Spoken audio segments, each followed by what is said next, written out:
বন্ধুরা, পৃথিবীর সঙ্গে যোগাযোগ বিচ্ছিন্ন হয়ে গেছে মঙ্গল গ্রহে বিভিন্ন পরীক্ষা চালানো নাসার ইনজেনুইটি হেলিকপ্টারের। এ সপ্তাহে শুরুর দিকে যোগাযোগ হারিয়ে ফেলার পর থেকেই মহাকাশযানটির খোঁজ চালাচ্ছে নাসা। ঘটনাটি ঘটেছে হেলিকপ্টারের ৭২তম উড়ার সময়, যখন মঙ্গল পৃষ্ঠ থেকে মাত্র ৪০ ফিট ওপরে অবস্থান করছিল যানটি। নাসা বলছে, উড়ার শেষ হওয়ার আগেই মঙ্গলের পৃষ্ঠে অবস্থান করা পার্সিভারেন্স রোভারের সঙ্গে যোগাযোগ হারিয়ে ফেলে হেলিকপ্টারটি। শুক্রবার বিকেল পর্যন্ত হেলিকপ্টারটির সঙ্গে নাসার যোগাযোগ পুনঃস্থাপন করা সম্ভব হয়নি বলে উঠে এসেছে প্রযুক্তি সাইট এনগ্যাজেটের প্রতিবেদনে। নাসার সঙ্গে ইনজেনুইটির যোগাযোগ মাধ্যম হিসেবে কাজ করে পার্সিভারেন্স রোভার।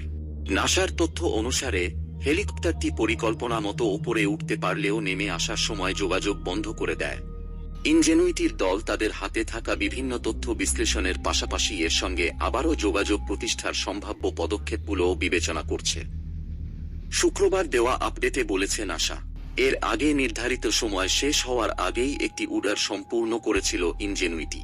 বৃহস্পতিবারের যাত্রাটি কেবল হেলিকপ্টারের সিস্টেম পরীক্ষার জন্য চালানো হয়েছিল বলে প্রতিবেদনে লিখেছে এনগ্যাজেট। ২০২১ সাল থেকেই মঙ্গল গ্রহে অবস্থান করছে ইনজেনুইটি। পার্সিভারেন্স রোভারের সঙ্গে পাঠানো নভোয়ানটি এরই মধ্যে নিজের প্রাথমিক লক্ষ্যমাত্রা ছাড়িয়ে গেছে। প্রাথমিকভাবে নাসার প্রত্যাশা ছিল পরীক্ষামূলক হেলিকপ্টারটি হাতে গোনা কয়েকবারই উঠতে পারবে।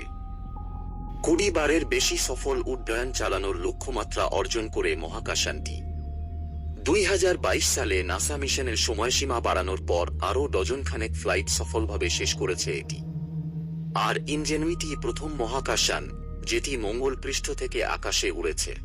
বন্ধুরা, ভিডিওটি ভালো লেগে থাকলে অবশ্যই সাবস্ক্রাইব করে যাবেন চ্যানেলটিকে পরবর্তী ভিডিও দেখার জন্য।